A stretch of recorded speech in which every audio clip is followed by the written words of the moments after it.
Greetings from the Long Island Sound podcast. Welcome to the show. Please rate, review, and comment on the show, and call our listener line and leave a message for our guests. Dial 631-800-3579.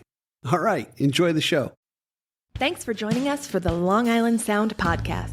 Each week we explore new music and dive deeper with the artists and their stories behind the music.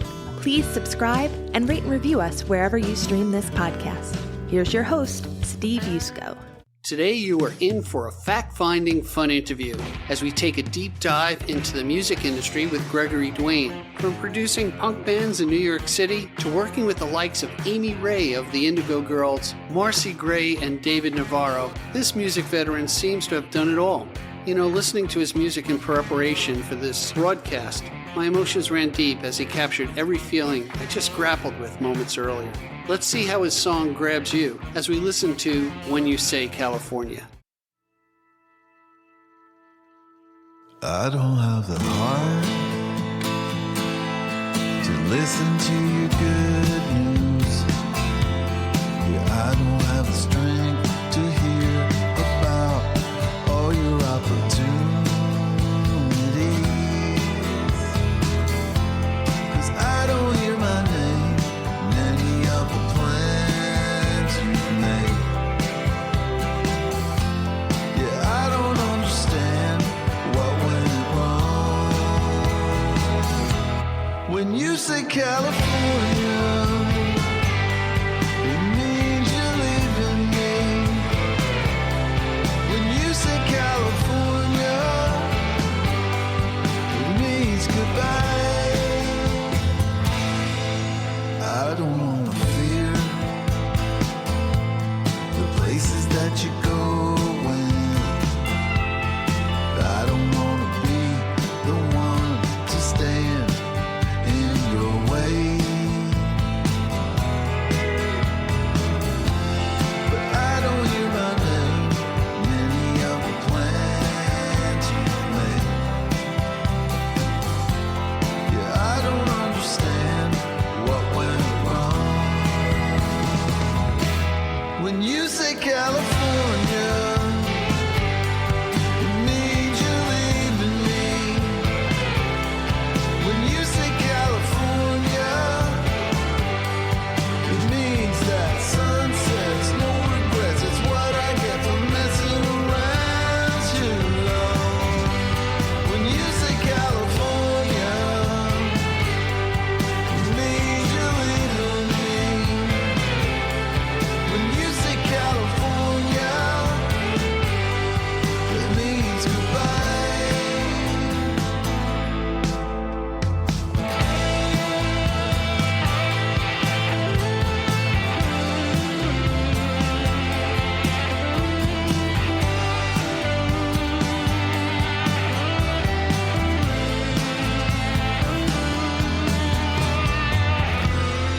I don't hear my name in any of the plans you've made. I don't understand what I did wrong. When you say California, it means you're leaving me. When you say California, it means that sunsets, no regrets. It's what I get for messing around too long. When you say California, it means you're leaving me. When you say California, it means goodbye. Goodbye. When you say California, it means you're leaving. When you say California, I cry.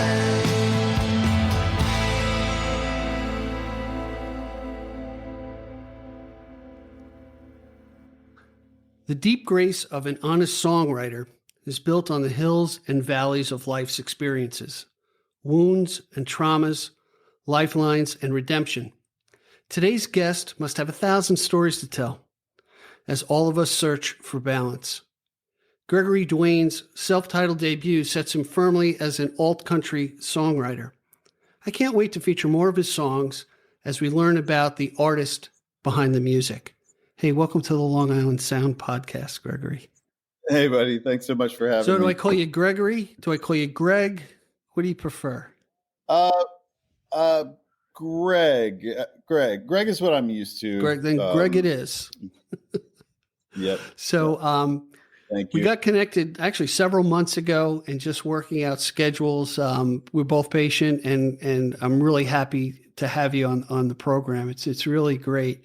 And what I find, thanks for persevering. You're like the fifth person from Brooklyn, because you're in Brooklyn, right? I am actually in Soho. Okay. Okay. Yeah, So you're in Soho now, but you were in Brooklyn. I was in Brooklyn. Right. Okay. So I sit corrected. But I always find it interesting that I get all these transplants from around the country that come to the center, what I call the center of the world, which is New York and Brooklyn. Totally. And there's so much there. But just to give a little taste of who you are, and as I dug into your background in EPK, I mean, you've had some life. You just have. I wasn't kidding. You have 1,000 stories, and we're gonna get into just a little bit of them. I think we'd have to do like 5 podcasts with you to really. There's a lot to talk about. Really, but I think that's as we get older, we just have a lot of stories. But I tried to tie that into the introduction. So anyway, let's start early on. What brought you to music? Were you from a musical family, or like where'd you pick up the instrument, and where did the music find you? I guess is my question. Yeah, I wasn't really from a musical family, though. My dad did have a guitar, and his family do play, but they were all in Tennessee, so I wasn't really around them as much. And I grew up really working class in the middle of North Carolina, very rural. But I did grow up on MTV was new when I was a kid. So that was pretty life-changing. And I first got into, the first music I was really, I can say when I was really young, I was really into, my friend and I, we had a band, like as you do in whatever, 4th grade. And basically every song we wrote sounded like Rhinestone Cowboy. So that was the beginning. Every song had a boom, boom in it. But then I got into, rap was very big. Breakdancing was big when I was, Michael Jackson was big. So I got into dancing and kind of that world as, this kind of kid in the middle of the woods, which is so strange. But I had an older friend down the street, and we started breakdancing, and I got 2 turntables and a mixer, and just kind of got into music that way. Bought my first drum machine. But it was pretty quick that shifted to skateboarding. Sure. It's like whatever. It's almost like, that you have this input and you see these cool kids and you're like, I want to do what those cool kids are doing. And, and at that time, things were very separated, and, it wasn't cool to like rap and punk music, right. Or there was no whatever. crossover. Like there was no crossover. You were one or the other. So you had to just shed this, whatever you were, and become the new thing, right. Which is fine. Like, that's how it works in some ways. And so I discovered punk rock. And then by that time I was around 15 and I had a really good mohawk. And I gotta get a picture of that, man. Yeah, no, I have 1 or 2 pictures, but I had this really good mohawk, and I had no idea how to play any real instrument. And there was a local band, and they needed a drummer. Right. And I looked the part. So they brought me a drum set, taught me 2 drum beats. And within a week, we played our first show at this place called Hot Tamales that in Greensboro that was, famous for everybody from Red Hot Chili Peppers to REM, wow. Played there. It was a taco shop, it was cool. Right. So anyways, that was my intro. you kind of fall in love when you're a kid and all of a sudden you're playing in front of people. And then that led to, I didn't really, I wasn't very good at school or anything. So, but I knew I wanted to go to, like, I needed to do something after high school. So I ended up teaching myself to read snare drum music and enough to like audition and get into North Carolina School of the Arts, which is a pretty prestigious, arts college. And needless to say, I was not prepared, but I did get in and I had a great year there. But I kind of knew I wasn't going to be a classical percussionist. So, I was working also doing live sound in local clubs. I got through high school, was still dropped out of college, was living in Greensboro, and I would do sound on the weekend for Hootie and the Blowfish at a random little club. Yeah, it was just that kind of thing. And that's kind of cool. I just want to go back to something and maybe it's my own prejudice or stereotypes. I remember break dancing, and I remember seeing people on MTV, grabbing a piece of cardboard and spinning their heads so that it wouldn't be on the cement, and that was a whole thing. And in my mind, it's like, that was an urban thing.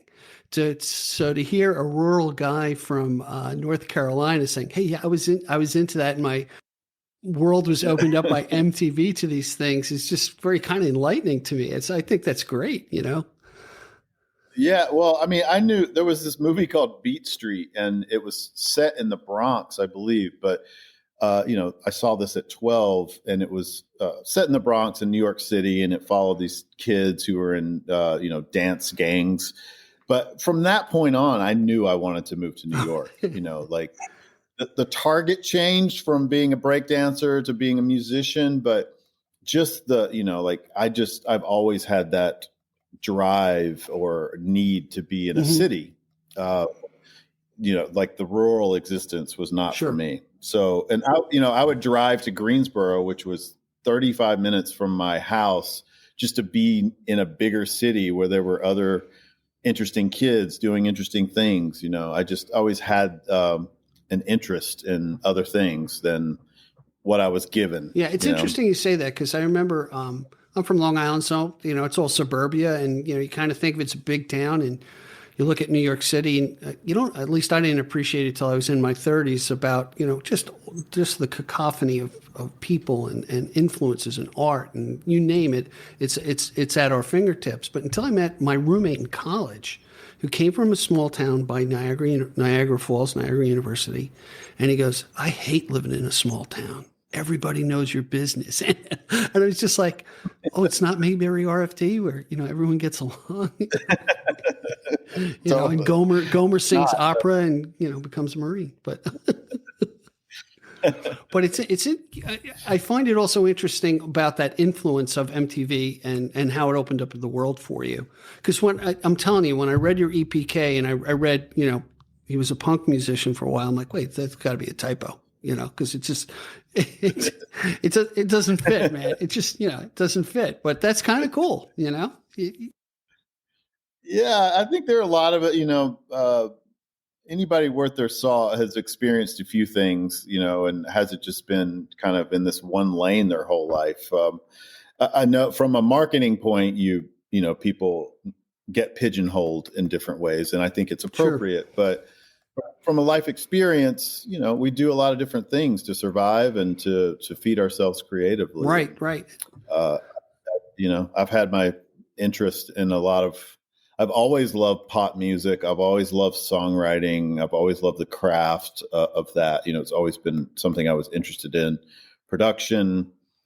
The nuts and bolts of it, right, is intriguing on how it comes together. Yeah. And I tell you, I'm 61, and I look around people my age, and there's a tendency to reminisce about the 70s music, whatever you grew up with, which I think is fine, as long as you don't, that's the only thing you listen to. And for me, the epiphany for me later in life was we have WFUV, the Fordham radio station, great station. Yep. Excellent. We have WUSB in Stony Brook that does all this original music, which is rare too. And then it just kind of opened up world. I could hear Neil Young and Indigo Girls. I could hear, First Aid Kit from, Norway or wherever they're from. And it just kind of opened up, it made it interesting as I was trying to make myself interesting, I guess.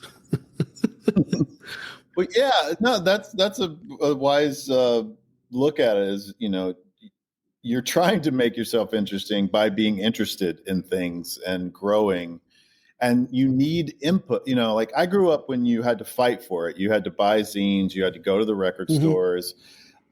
You had friends who were cooler than you, and you watched what they did and bought what they bought. And then you had people who were watching what you were doing. And I also was lucky to grow up. By the time I was 18, 19, grunge was breaking. The Chapel Hill music scene was huge. Indie labels was huge. It was just like there was just this really great energy around DIY. Okay, yep. Just do it yourself. People starting their own clubs, people booking shows, starting labels. Like that was always my mentality. Is like nobody's coming for you, nobody's coming to help you. Just do it yourself. I wish the money would have fallen from the sky at some point. Right. But that was never the case. And in some ways it's fine, because the process of figuring it out, I've learned is the real joy, of the whole thing. Yeah. Well, you bring up a good point. If you think about in the old days, 50s and 60s, I mean, the one-hit wonders and you make it or break it. A band wasn't supposed to be together more than a year because that's just the way it was.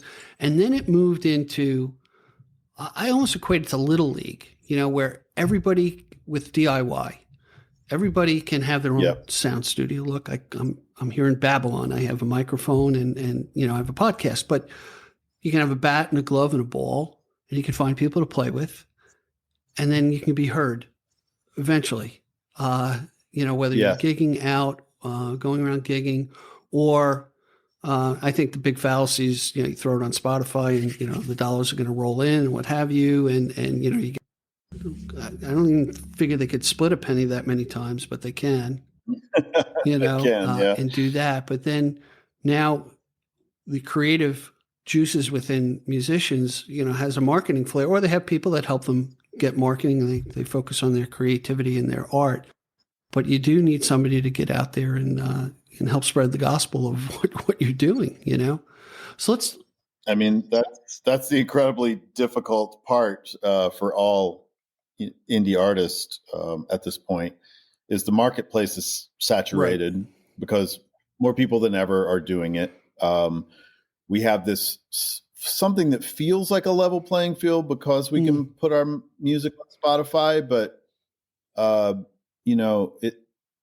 it's a little bit of a placebo. There's like a few people that break through, and that's the carrot that keeps you involved. But a lot of us, we really have no equity or no real kind of leverage or value in the marketplace to demand more money, better. And it's like if you were getting played on the radio, you would have leverage because, they've tested you and they can sell advertising and people stay listening to your song. Right. That's how it works.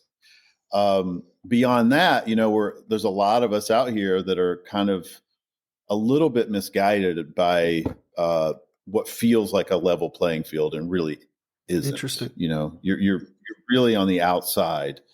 And I say it's like there are a lot of people who talk about being in the music business, and I'm like, I don't think you realize you're not even on the same block as the music business. Right. Like just because you have a kitchen and bake cookies doesn't mean you're a chef, right? And that doesn't mean that you shouldn't do it or you shouldn't work towards it or any of those things. But it's really important to understand the ground you stand on. And have goals that relate to that. Well, you bring, I want to take a quick break, but you bring a unique perspective as we go through, you're in the music industry, and you've worked with people in the music industry. So I'd really like to get that perspective from you on how that's defined today, and what you've gone through in the past couple of decades with it, and how you moved from, being a guy with a couple of turntables and a microphone to mixing sound for Hootie and the Blowfish. Where did it spring off from there? So look, hey, everybody. Yeah. We've got a lot to learn here. So we're just going to take a quick break. Yeah, I'm putting pressure on you. Okay, Greg? No, I mean, you better. Is someone else Yeah, you better produce. That's all I got to say. It's going to be a short podcast. All right, everybody, hang in there. We'll be right back after this break. At the Long Island Sound, we're much more than a podcast. We're building a community. Please go to gigdestiny.com. Check out all our social media links. Subscribe wherever you listen to the podcast. Please comment. Call the listener line. Tell us what you think, what questions we should ask, who we should have on the show. And most of all, we thank you for your generous support. And remember, support the artists who are guests on the show. Now back to the podcast. Hey, everybody. Yep. We're back with Gregory Dwane, and he's allowed me to call him Greg because, we met 15 minutes ago. Friends. We're friends now. Friends. Yeah. That means we can borrow money from each other. Luck. Yeah, good luck with that, buddy. Right. Hey, so I really, by the way, for everyone who's listening, I have chapter marks on everybody and anybody we're going to be talking about. So if you wanted more information of who we're talking about Gregory Dwane website, that sort of thing, is gregorydwanemusic.com. Please look him up. Read his bio and background. It's just it's just interesting. So tell me, how did you go from that kid with the two turntables, and most people know what turntables are now if they look up in the history books, okay, to mixing sound for Hootie and the Blowfish, to going around the world? How did that happen? So mixing sound for Hootie and the Blowfish is a bit like I worked at a club and they happened to play there. It wasn't like I was there. You weren't besties. Okay. This is before anybody even knew who Hootie and the Blowfish was. Like, this is early on. But they were great, and you knew they were going somewhere. It's fun. Like in hindsight, you can see I can see the building blocks, but I wanted to do music. I wanted to learn. It wasn't as easy. There were no YouTube channels, right. So you're kind of learning in the dark. You watch someone else. I'm autodidactic kind of learner. So I watch and I mimic and I get better from that. So, I was doing sound. I had opened kind of an illegal club, and we were having all kinds of bands and raves and stuff, and made a bunch of money doing that, and basically woke up one morning and was like, I'm moving to New York. I got to go. Right. I'd maxed out my life in Greensboro, North Carolina. Mm-hmm. And so I basically moved back to my parents' house, started waiting tables, and moved to New York. I knew one person, and I moved into an empty room that she had, and in the middle of winter. Wow. And I called, back in the day, you could see like all the records I was listening to. There was like three of them that all had the same recording studio on the back of the record.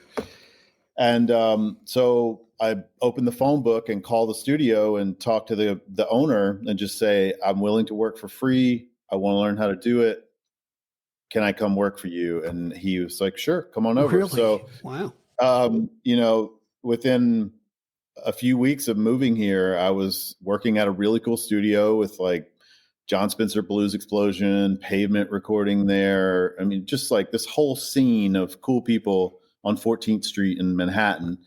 When the meat packing, there were still carcasses on the ground when you left in the morning. Sure. Like it was actually meat packing. But that opened the door to learning, how to record people. A few weeks after that, I ended up in a band. I answered a flyer and ended up in a cool band. And we recorded my first real recording was a single that we put out on a label from Chicago called Thrill Jockey. That's a pretty big label. So things. There was just an energy at that time. You met people, you did things, you didn't let not knowing how to do it stop you. Right. You did it and you learned as you went. So this is when, give me a time frame. Is this like early 90s, 80s? 93. 93. Okay. Gotcha. Yeah. 92, 93. And then, randomly I met a girl at a record store, and she introduced me to this engineer producer, because people just did that. People were cool, and so I ended up with a real job at a real recording studio called Shelter Island Sound. And, all of a sudden I was like surrounded by like next level gear. The owner had produced Suzanne Vega's first couple of records. Sure. And so he had this kind of singer-songwriter scene where it would be like Sean Colvin or Suzanne Vega or Kim Ritchie, or, John Leventhal would be working there. All these amazing, kind of Americana singer-songwriter. So I was getting that energy. I was assisting with Kevin Killen and all these amazing engineers that had worked on U2. Wow. It was just like I was in the middle of, What a great apprenticeship, really, when you think about it. It's fun because you're a kid, so it doesn't really mean you're like, yeah, I'm doing this. In hindsight, it's like, wow, that was cool. Like that was a pretty bad thing. But so you soak all that up, that experience, you're watching, you're learning. And then I spent, I produced a bunch of records for people, and then I was in a band, and so we toured a bit. And then I realized I just didn't want to be. The studio life was pretty hard, like all-nighters, never seeing the sun. Oh, really? And I wanted to play more. I wanted to write more. And I had gotten, like, I left some of those jobs and I started engineering at a jingle company, and I was freelance engineering, and, you do what, it's a hustle. You're doing what, you're working by the hour. Right. Sometimes you get a break, you have a record, and then you have 3 months that the phone doesn't ring. And so it's just this ebb and flow. Or you go on tour for a month and you come back and you have no apartment, but you're young. So it's like, yeah, but you're still in that survival mode of, what's coming next. When you're young, you don't worry as much, because you totally. Hey, I'll bounce back. I can work. Yeah, it's fine. I always knew I had a couch in North Carolina if it all went to hell. So yeah, I hustled that for many years. And then, what happened next? Basically I kind of crashed and burned. So that at the same time I had a little bit of a drinking problem. Okay. So that kind of led me to, the bottom falling out in a weird, like, the business had changed. There was, it's an interesting kind of parallel with now, where it's like there were all these people that worked in the magazine businesses in the 90s, and they all had bands. This is very general, but right. And I was doing a lot of demos and things, and that was kind of my bread and butter income. And then a lot of people got laid off in the late 90s working in the mag, and like this, my whole demo business kind of disappeared. Gotcha. And then, you're hustling, you're doing things here or there. And then by the time, 2001, 9/11 happened. And then that just like the world really stopped. Yeah. The world stopped. Like, who are we? What's real? What matters?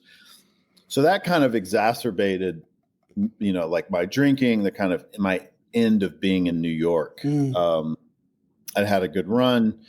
There was so much good music. Late 90s, there was a great alt country scene. There's all these bars. It was a very cool time to be in New York. Just great sounds, great music. But I ended up basically putting my tail between my legs and loading a van and moving back to North Carolina at like 30. And I was there for a few days. And I had a friend who, had been my band's manager, had worked for my band's manager. I happened to have this manager who, her husband was also Warren Haynes. She was Warren Haynes' wife from the Allman Brothers. Sure, I know Warren Haynes. Yeah, yeah. So I would guitar tech for Warren. It's just like strange stuff. And again, in hindsight, so. But my friend had somehow gone from working in that management company to being a kind of a personal assistant for Alanis Morrisette. Sure.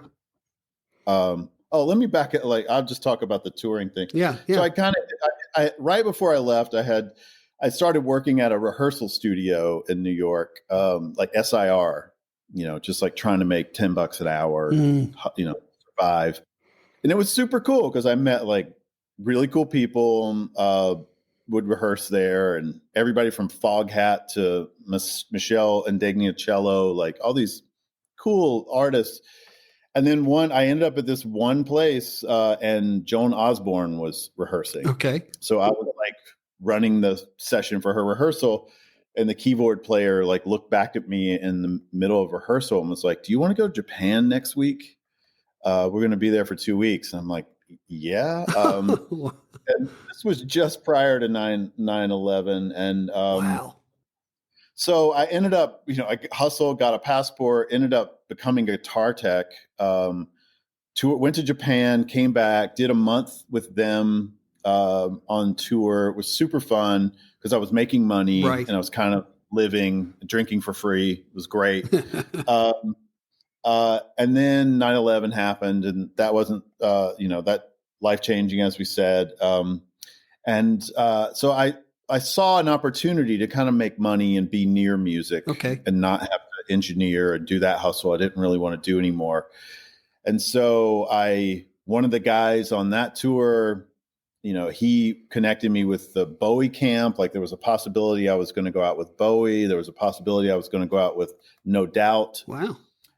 And something happened, and I had decided to go with No Doubt because they were doing a longer tour, and they ended up not firing the person they were supposed to fire. Oh, geez. And so they were very kind, actually, and wrote me a check, like, for your troubles. We're sorry, for my troubles. So I ended up using that money to move back to North Carolina, and I was kind of like, the sad sack in North Carolina. Right.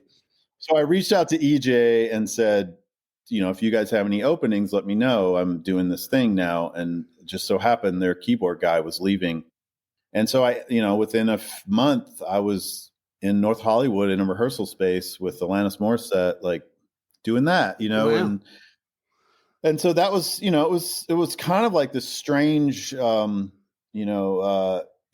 rock bottom, if you will, but also kind of bouncing high at the same, like things were going bad. I wasn't a musician anymore, but I was also making a living, and, it was kind of a messy time, but I was happy about it. So I ended up living in LA, and one of the girls who worked for Alanis worked for Jane's Addiction. So then I ended up being Dave Navarro's guitar tech and working with Macy Gray, and and then around that same time, I ended up getting in a band that was pretty LA famous. I was playing bass in a band that was big on KCRW, and so and signed to Sony, and so I started playing with them and was going in between playing music and hustling, being a guitar tech for money. And, it was kind of a great time. I had no responsibilities other than myself. Right. And I was playing music and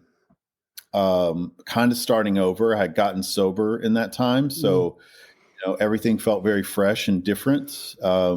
And that, I got to ask you something about, well, one thing that's apparent to me is how to network, whether you take credit for it or not, or just being at the right, it's never just being in the right place at the right time, but it sounds like these different lifelines and things popped up that I just find, man, you can write a great book. I think it's just fun and very intriguing.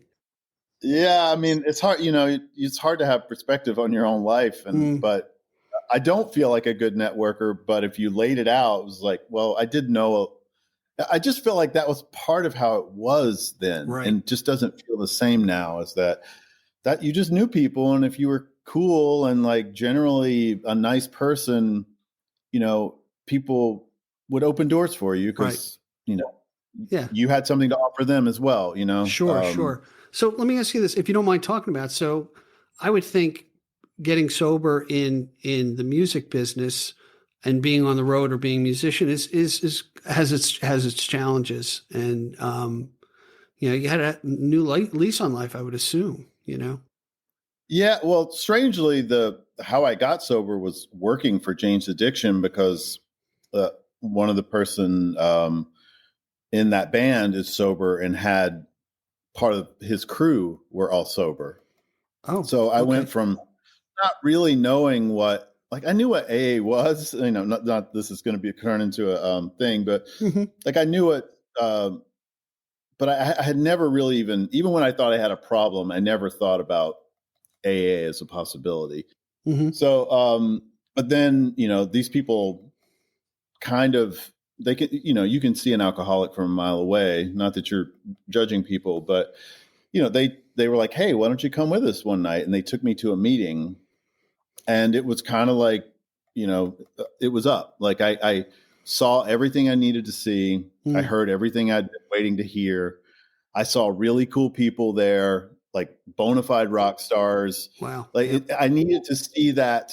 I needed to feel that and feel that you could still be an artist, a musician, interesting, all these things, successful, and not need, anything from the neck up to make you different, Correct. And that opened the door for me to get sober. And like I said, it was just a whole new lease on life. I met amazing people through that, people that changed my life in other ways later on. It was, so that moved pretty quick. And then within about a year and a half, 2 years, I had met this person, and she got pregnant pretty quick, I'll say. Okay. So I went from, kind of being the guy in a band doing things to having a newborn, wow. at 33 years old. And that was pretty life-changing, because I'd made a decision I was going to, be a father and like show up and not tour and change my life. So I had to figure out what my new what am I doing now, Right. And again, luckily one of my friends was pretty successful at writing music for TV commercials, and he was very kind and like introed me to that world. The jingle world, basically. The jingle world. Yeah. Jingles, and he went on to become Mikey Fitz of the Fitz and the Tantrums. Do you know that band? They're a top 40 band. Okay. Like, they're a huge band. But he was very successful writing jingles, and I had to figure it out. I had to buy gear. I had to like put together a home studio, kind of learn how to do it, right? Because it's a different brain than writing songs. But pretty quickly, I got offered a job as a staff engineer at a company. So I had found a new place where I could still make a living with a guitar, right? But be home, wow. raise my kids. That's a real blessing, really, when you think about it. I mean, it was huge. So I did that for almost 15 years, kind of writing a song a day, if you will, like popping out ice cream cones, really. Yeah, just churning out music. I learned so much from, I just became a better writer. I learned how to write without waiting for the muse. Okay. Interesting. That, there are lots of tricks you can do to get that thing going. Okay. I learned those tricks. I learned how to be a better engineer, how to mix, it's like the 10,000 hours thing. You do it right every day, and you accumulate some knowledge, you get those muscles, the brain muscles going in those directions, and you turn it on, I guess, right? That's what it sounds like. Yeah. I mean, I don't know that I could, that's the thing about music and engineering and even painting or those things.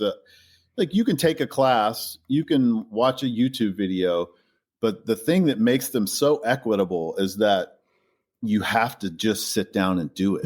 And the only way you get better is to sit down and do it, whether it's painting, writing songs. And if you're willing to do that, you can excel. Beyond that, distributing that is another thing. Another Megillah. Yeah. Yeah.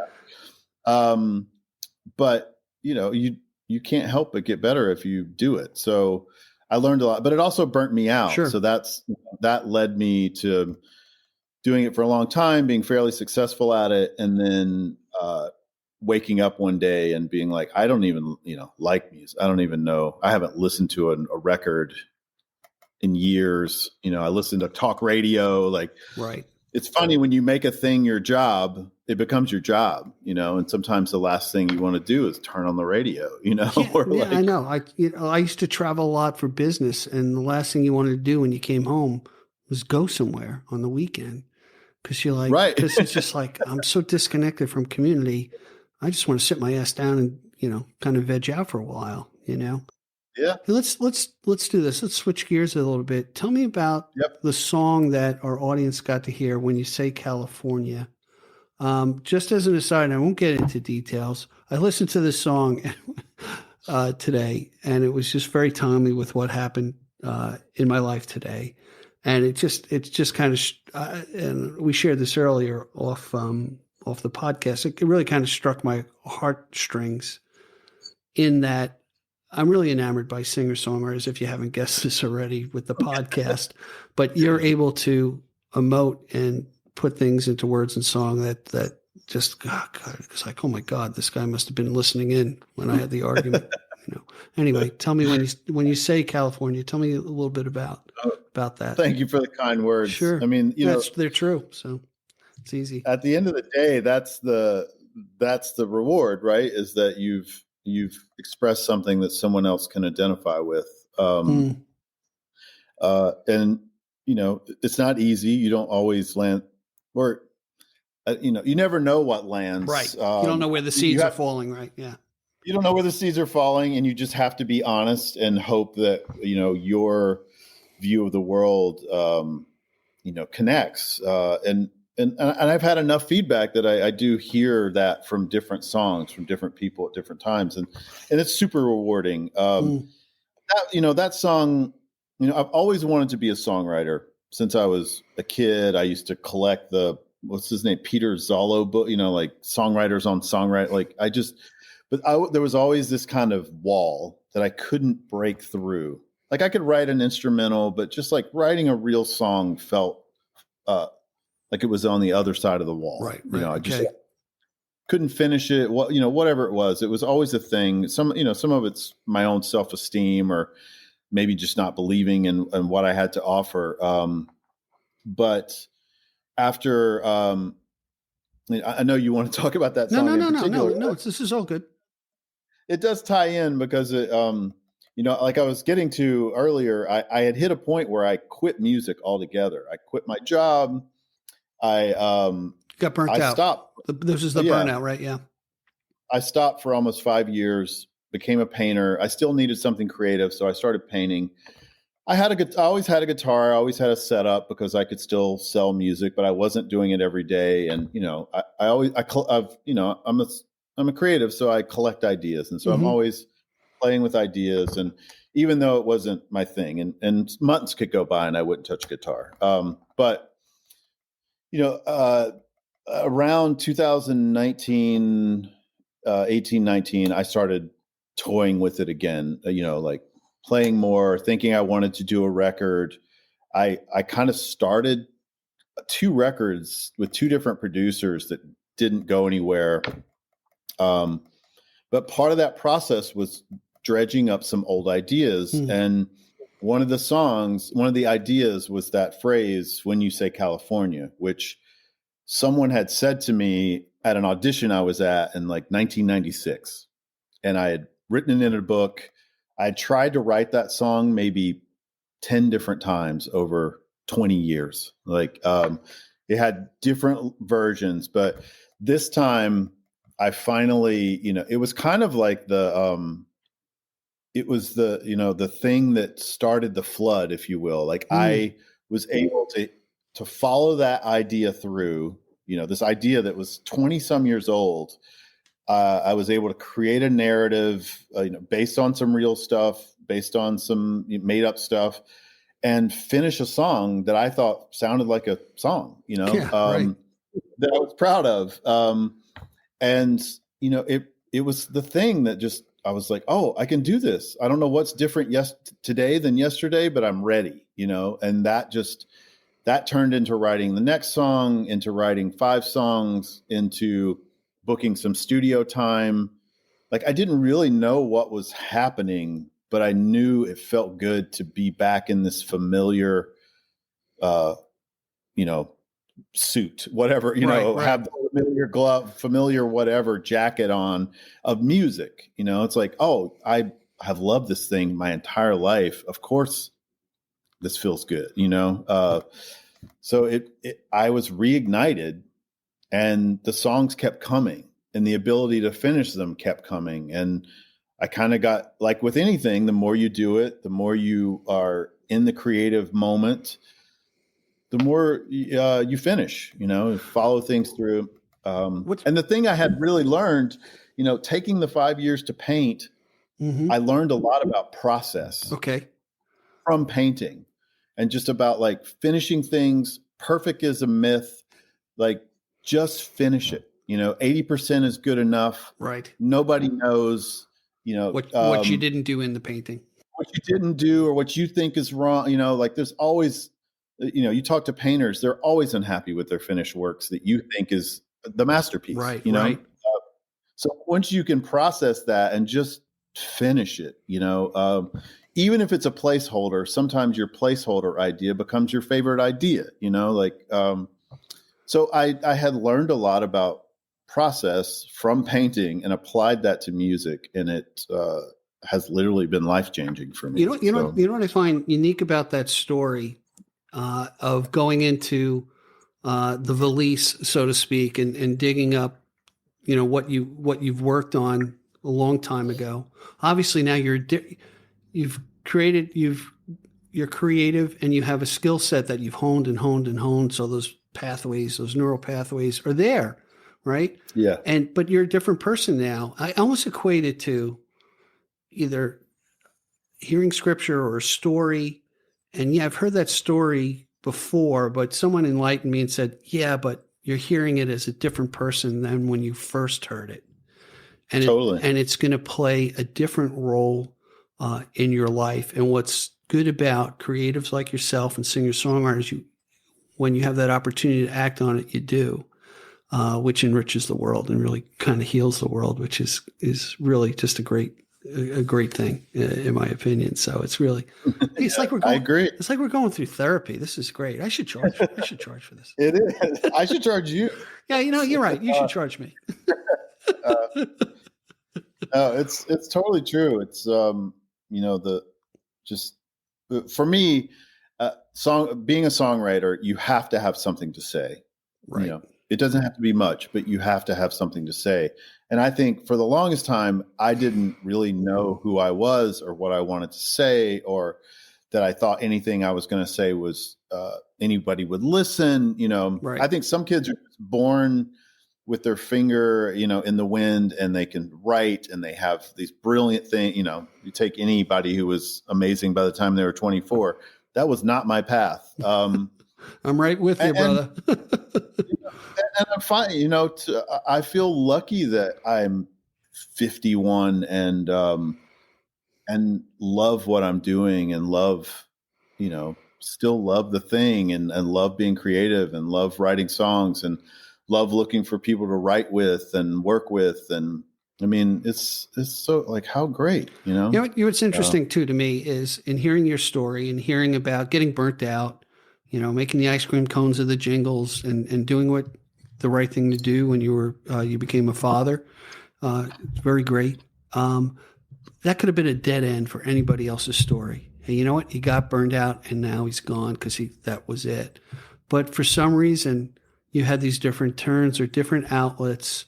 As a creative person, you have that drive to say something, paint something, create. That's that creation thing, in my opinion. The ability to create, that you found a left turn and you found a different outlet for it, to express yourself. And then you learned a new process, which I think is a great lesson for a lot of us, whether you're a poet or you've dabbled with sketching or stuff like that, and you take that turn and say, I still want to be creative, but let me try this now. Let me, the other thing that in what I'm hearing from you is, I'm an artist. It's never perfect, but it's worth putting out there. It's worth being heard. And that's what people, I'm preaching to myself right now. That's what you need to hear you need to hear that's saying, yeah, you know what?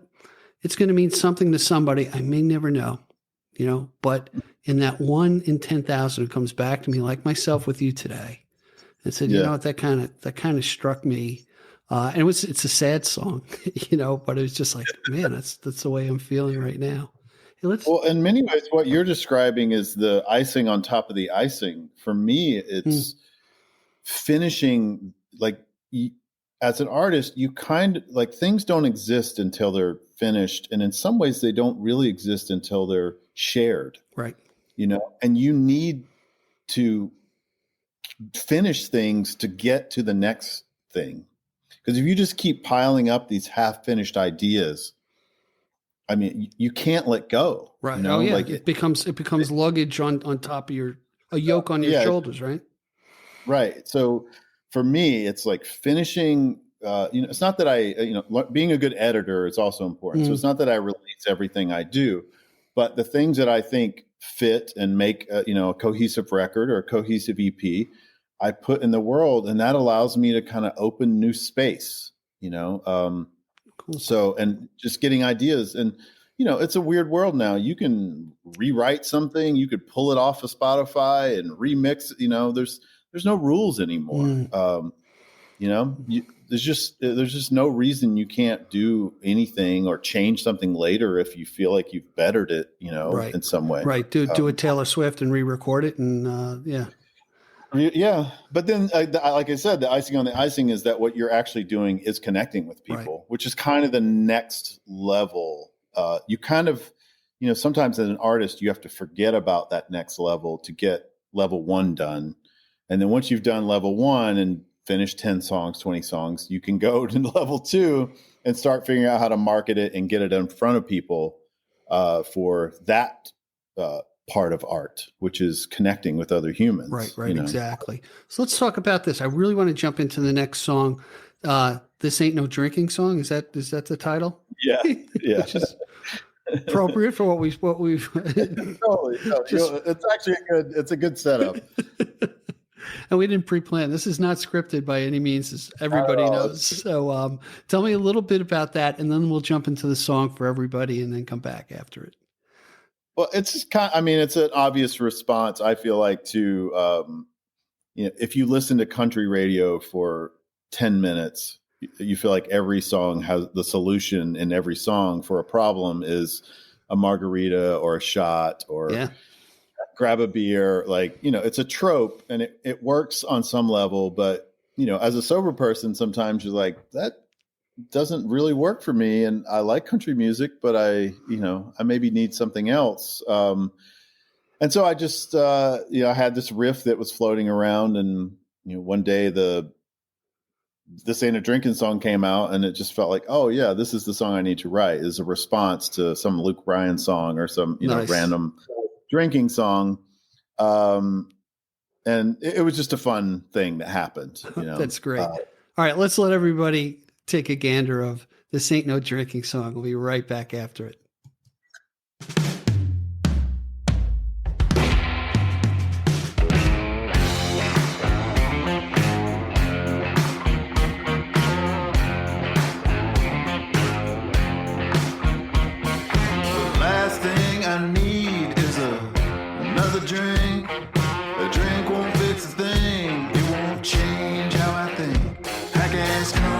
Songs, always trying to get me high. This ain't a drinking song, 'cause drinking was half of what was wrong. I lost car keys and girlfriend, I lost real good apartment, I lost everything that mattered to me. I had to say goodbye. I lost gainful employment, I lost freedom and enjoyment. Everything I wanted to be, just to get high. Don't need a tall boy, don't need a shot, don't need a margarita, lose what I got. The last thing I see when I have a drink is everybody looking at me saying, who does he think he is? I think I'm Superman, trying to learn how to fly.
songs, always trying to get me high.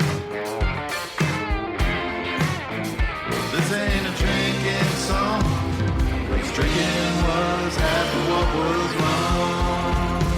I lost car keys and girlfriends, real good apartments, everything that mattered to me, I'd say goodbye. I lost gainful employment, freedom and enjoyment, everything I wanted to be, just to get high. Don't need a tall boy, don't need a shot, don't need a margarita, here's what I got. Don't need a tall boy, don't need a shot, don't need a margarita, here's what I got. This ain't a drinking song, 'cause drinking was half what was wrong.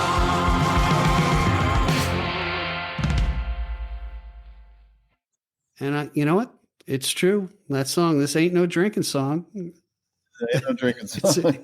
It's a great reply. I really enjoyed it. So just to tell our audience, by the way, we're going to give links to all of Greg's music, to his Spotify list, his playlist, his TikTok, all his social media. You'll see in the chapter marks in several places. So really, YouTube, don't forget YouTube as well. Yeah, I just started growing my YouTube channel. I got to get over the brink to eventually do some live streams, although I have a face for radio, so, you know. You'll be fine. A little makeup, a little dab here and there, and, you know. I'm going to keep the white hair, though. I think it's, you know, I look noble at first glance. Yeah. You look like you know what you're talking about. Pretty good, huh? Fake it till you make it. So yeah, you have this EP out. Tell us about the EP, what you've got going on in your life. Very interested. Yeah, so I worked on the EP. I'm trying, I'm pushing the boundaries a little bit from what my first record was, sonically, trying some new things, trying some different song type of writing. I always feel like EPs are good places you can kind of experiment a little more. Not that it matters or anybody cares, but this is just, the me that loves albums and loves, what a well sequenced, put together album sounds like. And, EPs were always more experimental, I thought, typically. So, I think there's 4 or 5 songs on there, and I did a cover of "Everybody Wants to Rule the World." Oh yes, I saw that. I saw the video of that. Yeah, that one, that song did pretty well at radio and streaming, as covers do generally with Spotify. So let me ask you this: how does it work when you cover a song? And then it's, your song, your covers on Spotify. What's the legalisms between you and the original artist when it comes to that? Well, they have to be credited and they have to get paid, but it's called a compulsory license, which means that an artist can never say no to a cover. Oh, really? Anybody can cover any. Yeah, it's called a compulsory license. But if you're making money from it, they have to be credited. And so I license. You have to go through certain companies to basically get the compulsory license that associates your version with those writers. I use this company called Harry Fox, but I think there's a few different ways. But yeah, that's how covers work. Is it divvied up through BMI or? Yeah. It's just whatever. Let's be honest. There's pennies, micro pennies coming in. Yeah. So, but yes, whoever their PRO is would receive their piece. I own the master. So if someone wanted to license it, they would have to buy the publishing from Tears for Fears, and then they would buy my master recording. Yeah. All right. So, you just opened up a door. I can do all the covers I want now and make micro pennies. So I got that going. You can do all the. Yes. Probably even want to get a micro penny. A micro penny would probably come out of it. Anyway, thanks a lot, because you're my biggest guru in the music industry. So you're No, well, we're going to spend a lot of time talking outside of the podcast. So that was part of your commitment when you signed up for the podcast. Apparently you didn't read the fine print. So, I got that going for me as well. So for the ignoramus in me, there's the album. And by the way, I'm cut from the same stone because I still remember when I was a kid stealing my sister's albums out of her locked bedroom and just, playing it side by side, every song, just you got it into your brain. And there's just something about opening up an album cover and reading the lyrics that aren't too small compared to a CD or even seeing it streaming. It's just something good to digest the lyrics. That was a time gone by, I think as an artist, it's a way to make a statement and for people to get a fuller picture, if you will. It's hard to figure out who someone is just by a single, I think, because sometimes singles are meant to be catchy in a way that isn't representative of the artist at large, albums are strange because they were kind of a marketing ploy put together by, Ahmet Ertegun, Atlantic Records to figure out how to make more money instead of just selling singles. But, people rose to the occasion in the 60s and 70s and made these seminal works on albums. And now the idea of an album not being a thing just seems crazy to me. So, I just like statements. I like putting together cohesive statements, whether it's an EP or an album. I'm sure I will do singles because, that's the modern world where you keep your name in the conversation. Right. Bringing it to the front burner for people, right? To see what the latest, particularly when they're following you, I would assume on social media. Hey, this is what I got to talk about today, as opposed to waiting a year and a half potentially to say, oh yeah, I remember Gregory Dwane. Yeah, I don't think you can do that. I had my first record and pretty quickly I was able to do an EP. And last year I wrote a Christmas EP that I didn't finish. So I'm going to release that for Christmas this year. I wrote 2 original songs and did a cover of the Mariah Carey Christmas song in kind of an Americana way. And then first quarter of next year, I have a new record coming out. So at the moment, I have a lot of material and have been prolific's the wrong word, or I don't want to really use that word, but I've been able to write a lot of material and I can record and produce myself. So it takes some of the pain. I'm able to produce things pretty quickly and stay on some kind of a course that I'm releasing material. Let me ask. And then I'm sorry, cut you off. Let me ask you this: what's your opinion about the music video and how that plays a role in marketing your music? It's got to be a hell of an expense, certainly. Yeah, the first record I spent money and hired a friend and did videos.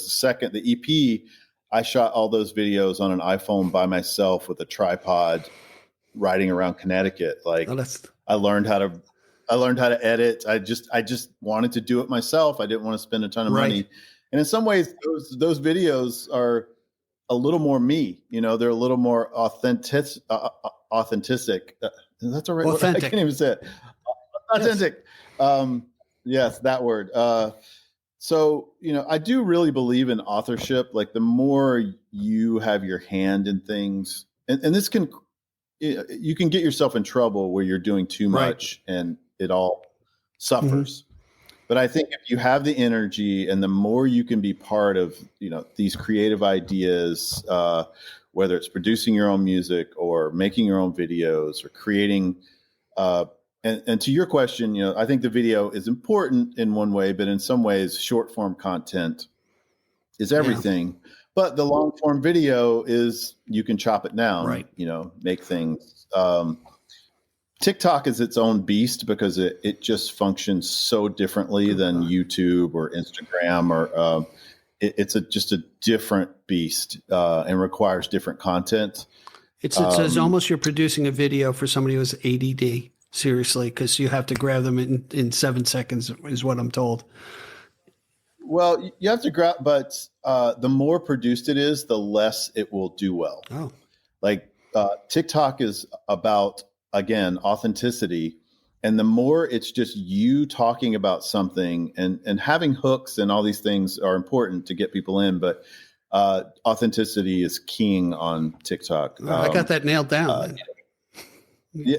Well, your format would actually work quite well. I do think, but anyways, I do believe in the video. I believe in, I believe in being creative. And if you have a creative idea, see it through. Question for you. I watched one of your videos, and there are childhood movies that are played on the guitar and Is that you?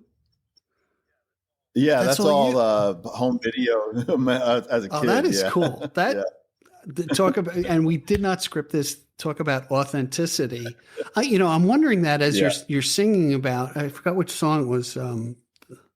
It's a song called "It's Fucked Up," which is about kind of coming to realization that it's no matter what your family or people may have done to you, it is your job to let it go. Yeah.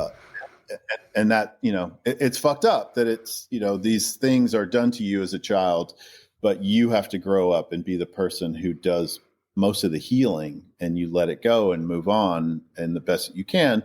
Sometimes you still talk to that person. Sometimes you don't. You have to make those choices as an adult, but it's a fucked up process.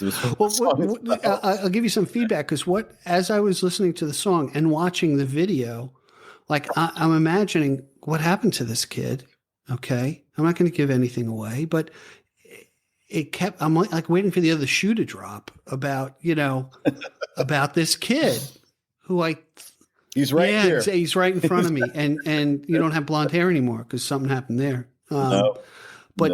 Anyway, just to give you feedback, that's the kernel of interest that drew me in to listen more intently, even though I'm watching a video. So for what that's worth. And you got to look at my TikTok videos. I want your professional opinion. We'll talk unless about it's really lousy and I can't take it because I'm thin skinned, then don't call me back. But same. Only say nice things or say nothing. I didn't say any of the crappy things about your songs, in the introduction, because there are no crappy things about Greg's music. It's very kind of you, my friend. Hey, let's talk about this. Let's go into the third song that you brought to the table for us, Kill the Pain. Tell me a little bit about that, and I want our audience to hear it.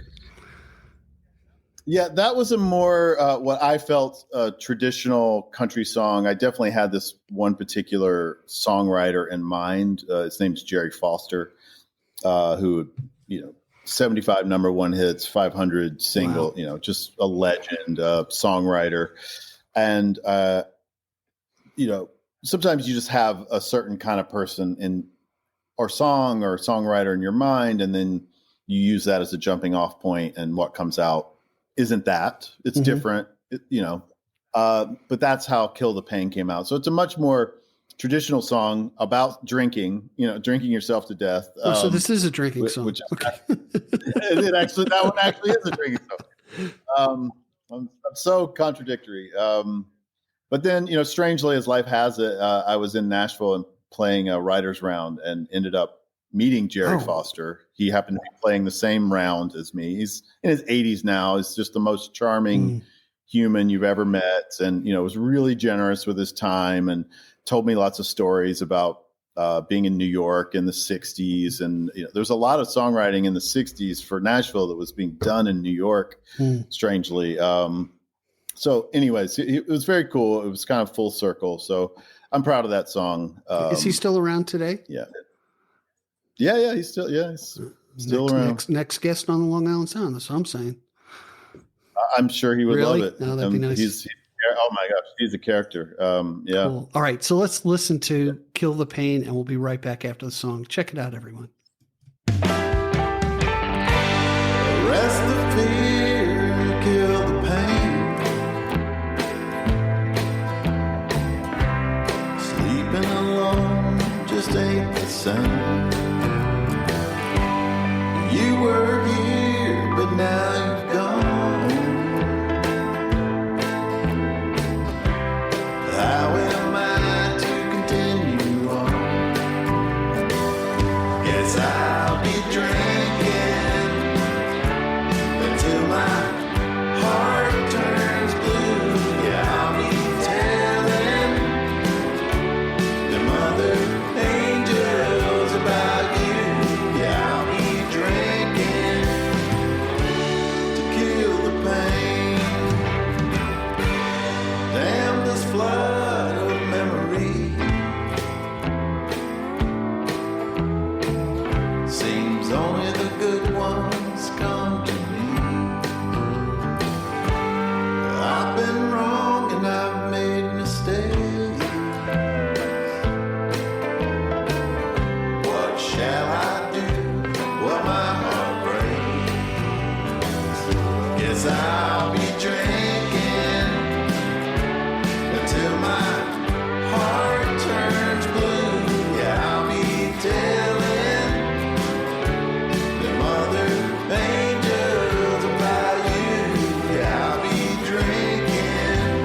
death do us part didn't last.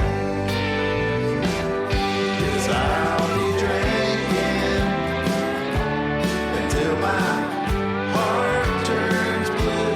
Yeah, I'll be telling the mother angels about you. Yeah, I'll be drinking to kill the pain. I drink myself to death. It's all the same.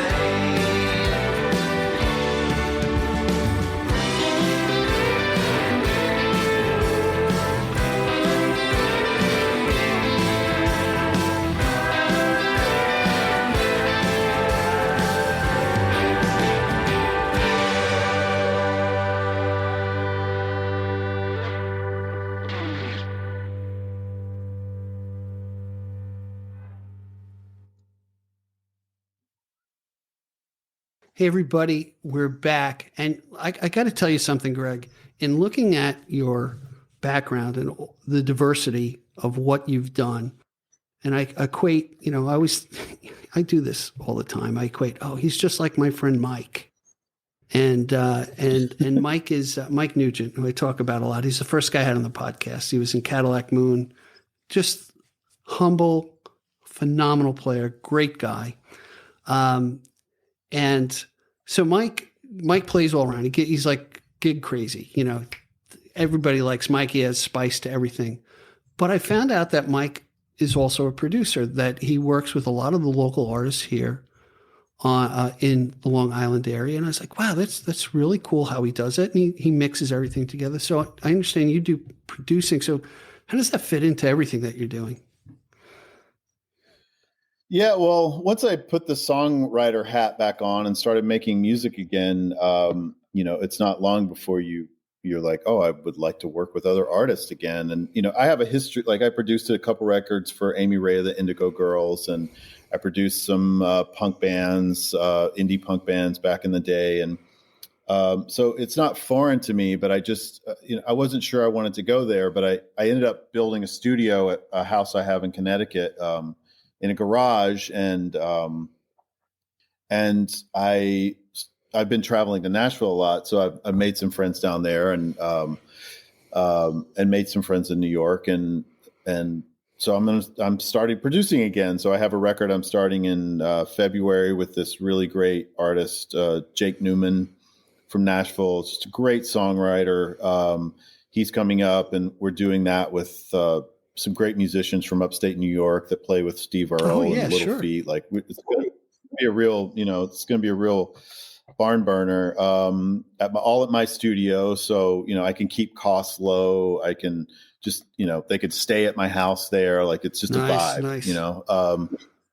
And then I'm working with another artist, and we're doing it from the ground up. So we're songwriting and then going to go into the studio and do an EP.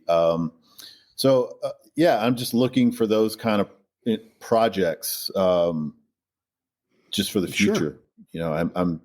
I feel super inspired and capable in a way that I haven't felt in quite a while. So it's I'm excited about it. There's that aspect of, and I've asked this question of artists before. Hey, are you a sole practitioner, or are you collaborative in mindset? Some are really, hey, no, it's me and it's everything me, and that's fine.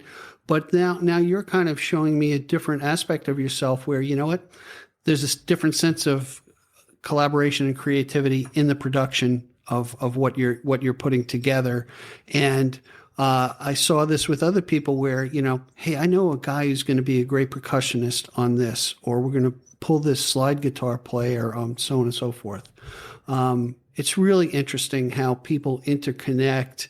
And especially when you're in New York, it just still blows my mind. I know this guy, Brother Dave, great slide guitar player. He's from Bushwick, Brooklyn, and he's a child of Russian immigrants, and he's phenomenal. Stuff like that. It's just like it shouldn't amaze me anymore of all the great artists that we have. And when you're in a metropolitan area, and I could see why you were drawn to New York, is just the capacity of number of people. And I'm going to say this too, and I hope you don't mind me saying this, is I found it interesting that you came from a very rural area where my assumption would be, a limited amount of people, and you're kind of confined by that. And then when you come to New York, and that's where I think your networking skills, because you're finding more, I always just like to meet people, and if you sow the seeds of goodwill and are transparent to people, and I'm learning this late in life, like we are today, you and I, being present to each other. There's so many, we could talk for 14 hours and still find things to talk about, I hope. Yes. But hey, look, Greg, I thank you so much for your time. I end a lot of my podcasts this way because I really feel this way. You never know how much time you have on this earth. You know what you have in the bank, what you own. You don't know the other part of it. And you gave me your time, and that's very valuable to me. So I want to thank you for that. I appreciate it. Likewise. So Gregory Dwane, go to all his links, and man, I'm going to have you back if you're open to it, because once you come out with the Christmas stuff, and I really enjoyed it. Thanks so much for the conversation. Brother, be well. All right, take care. Thank you for joining us today. I appreciate the time you spent with us. Please subscribe and comment, and visit us at gigdestiny.com. Till next time, be generous with your joy, keep your spirits high, and let the music take you on a journey. Be well. Peace. Thanks so much for listening. Please rate, review, and comment on the show. We really love to hear from you. And call our listener line at 631-800-3579. Again, thanks so much. Be well.